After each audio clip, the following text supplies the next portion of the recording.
Does Kyler Murray deserve a big money extension is effectively the question, yes or no. And this was the question that was facing the Browns of Baker Mayfield a year ago, and they decided no, or let's wait and see. The Cardinals decided to give it to Kyler Murray right now, and I mean, I don't think you can argue with it. Kyler Murray has had, a late sort of second half of the season collapse last year, but I think that to me feels more like a Cliff Kingsbury issue than a Kyler Murray issue. And if you look in the first half of the year, before he got hurt, Kyler Murray was absolutely cooking, still finished with, I think, was it the best big-time throw rate of any quarterback in the NFL last year? Certainly just about 8% last year, big-time throw rate. Really, really impressive. Right, crazy. I mean, that's almost a full percentage point higher than Jameis Winston, and kind of 2 full percentage points higher than anybody else. So, like, Aaron Rodgers won MVP with a 6.1% big-time throw rate. Kyler Murray was at 7.9. Like, his rate of incredibly high-end plays last year was nuts, even with that, cool down of performance down the stretch. So, I think ultimately the Cardinals have been vindicated. It took a lot of balls for them to say, no, you know what, to hell with Josh Rosen. I know we picked him in the first round a year ago. Kyler Murray is the guy. He's special enough to go back to the well, grab a quarterback again, and figure out what we're going to do with Rosen later. They made that move. I think they've been entirely justified by that. Murray is the guy. Is he perfect? No. Is he?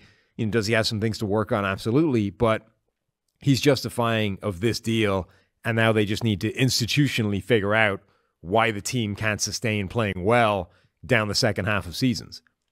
So using PFF grades, we've seen Kyler improve every single season. 61 passing grade as a rookie, went up to 77 in his second year, up to 86.7 last year. His improvement has coincided with the Cardinals' improvement. I know we talk about the way the Cardinals' seasons have ended the last 2 years, but if you take a step back and you look at it at a high level, they have improved every year. Again, it doesn't always mean it's not like Madden where you just add 2 points every single year and you're going to get better all the time. But it is good to see, especially a guy like Kyler. I think the improvements that he has made are in the right areas, throwing to the middle of the field, throwing at the intermediate level. His improvement has coincided with DeAndre Hopkins showing up in 2020, as we talked about on the last show. So there's a lot of different ways to break this down, though. But I think from an Arizona standpoint, remember, it's a binary decision is basically what you're saying, right? We're either paying this guy or we're not. And you can't play around with, well, what if we just pay him $30 million? Like, that doesn't exist. Right. It's not on the table. A quarterback. Kyler Murray's going to walk. It's either yes or no. I'm far more in the yes camp for Kyler Murray than the no camp, because the alternative is a little scary, right? The alternative is, okay, what do you do now? As much as I like to talk about, well, the rest of the league, the quarterback level is higher, the baseline's higher maybe than it was 10 years ago. If you have a guy, and I think Kyler is a top 8 to 10 type of quarterback from a production standpoint, right? I mean, I think that's a fair place to slot him. Is he QB 10? Is he QB 11? Like, you could put 8 or 9 guys ahead of him probably. But Brady will retire and Rodgers will retire, and Kyler's going to, probably in that range, for the foreseeable future.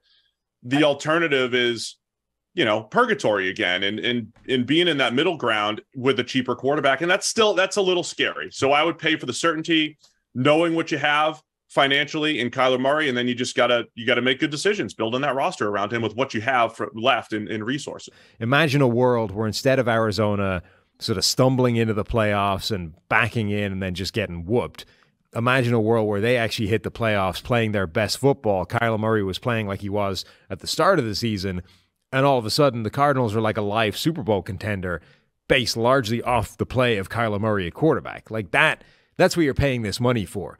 He is good enough to keep you in and around contention every season, and then he's capable of a run that can win you at everything.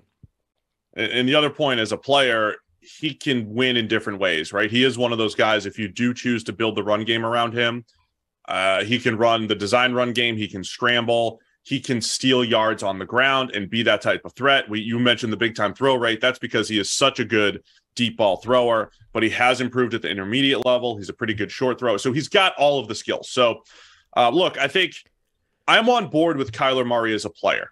The thing where I have questions, it seemed like he took the loss hard. like any competitive quarterback might, took the playoff loss hard. But he, there was, quotes about him, saying, oh, why is everybody blaming me? And, there was a little bit of that, like some sulkiness coming out of there. And it's to me, it's the off-field stuff. Like, not that it's huge, not that it's massive. It's just in a world where you have to pay him or not. Those are the things that pop up where it's like, all right, can I trust him to be the guy to take full responsibility for wins and losses, right? Take responsibility going forward. And that would be like the only concern that I have, maybe. And it was in game as well. Like, remember, that was one of those Manning cast games. And they were down, it wasn't a huge amount. They were down like, 3 scores maybe. And they had Russell Wilson on with the Mannings at the time. And Wilson was like, right now, I'd be going along the sidelines. I'd be telling everyone, we can do this. Let's go. Like, this is not done. The comeback starts now kind of thing. And then it like cuts to Kyler Murray on the sideline, like head down, just looking dejected and beaten and miserable, right? And they're probably like, look, Russell Wilson gets a lot of crap for the sort of corniness of how he exists. And there's probably something to the idea of like, I don't know how much of the Russell Wilson stuff is just that corny crap and how much is actually real.